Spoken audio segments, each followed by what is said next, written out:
Bonjour chers internautes et bienvenue à cette séquence vidéo Voix du conte, Voix de la sagesse.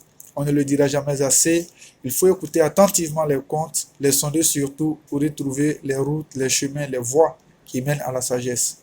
Cette semaine, nous voulons vous présenter un conte dont les personnages sont essentiellement de la gent ailée. En l'occurrence, l'aigle, la canne et la poule. Mais avant l'entame du récit, sachez, chers internautes, que l'aigle est selon toute vraisemblance parmi les oiseaux ce que le lion est parmi les mammifères. C'est un animal qui inspire l'intelligence et la valeur par ses attributs naturels. Il plane très haut dans le ciel, au-dessus de tous les autres animaux, mais peut distinguer clairement ce qui se passe au sol. Il a des pattes armées de griffes très puissantes, ce qui fait de lui un animal redoutable. D'ailleurs, certains savants avancent la thèse qu'autrefois, ceux qui voulaient s'entourer de l'aura d'invincibilité choisissaient l'aigle comme symbole. Dans bien des cultures, en effet, cet animal symbolise la force, l'habileté, la supériorité et le pouvoir.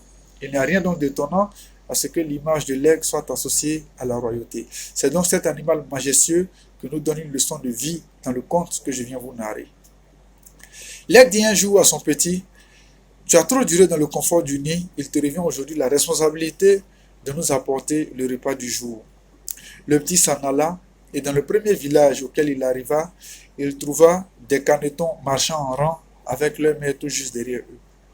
Tenez-le vous pour dire, la canne estime que il faut suivre les enfants d'aujourd'hui car ils sont ceux-là qui connaissent les meilleures routes. En bon chasseur, le petit aigle vint en un éclair prendre un caneton et s'en alla. Berkane le regarda sans mot dire, fit une mine sérieuse et continua avec ses petits. Arrivé au bercail, le petit aigle présenta fièrement son butin et sa mère lui demanda: qu'a dit Berkane lorsque tu as pris son petit? Absolument rien, répondit-il. Elle m'a simplement regardé d'une mine sérieuse et a poursuivi son chemin. Alors, retourne lui remettre son petit, car il y a derrière le mutisme une force insoupçonnée. Le petit aigle obéit et se mit à la recherche d'une autre proie. Un peu plus loin, il trouva Mère Poule en train de picorer avec ses petits qui étaient tout juste derrière elle. Tenez-le vous aussi pour dire, il y a dans cette démarche aussi la philosophie selon laquelle les enfants devraient rester derrière leurs parents, qu'ils ne laisseraient jamais pour eux de mauvais grains.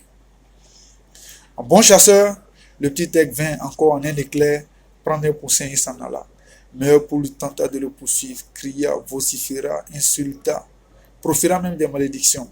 Arrivé au bercail, la mère aigle posa la question à son petit: qu'a dit Mère Poule lorsque tu as pris son poussin? Elle m'a insulté, a crié, a vociféré, a même proféré des malédictions.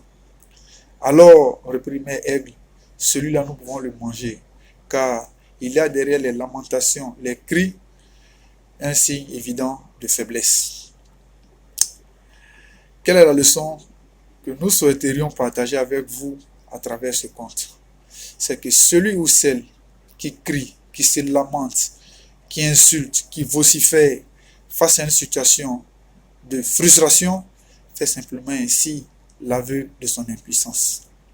J'espère que vous avez apprécié et que cette leçon pourra vous aider dans votre vie de tous les jours, d'autant plus qu'elle vient simplement confirmer l'adage qui dit: ce sont les tonneaux vides qui font du bruit. Si vous avez apprécié, recommandez-nous à vos amis et abonnez-vous. Le cas échéant, recommandez-nous à vos ennemis et demandez-leur de s'abonner. Dr Koné Draman pour Voix du conte, Voix de la sagesse. À nous revoir bientôt pour une autre séquence. Je vous remercie.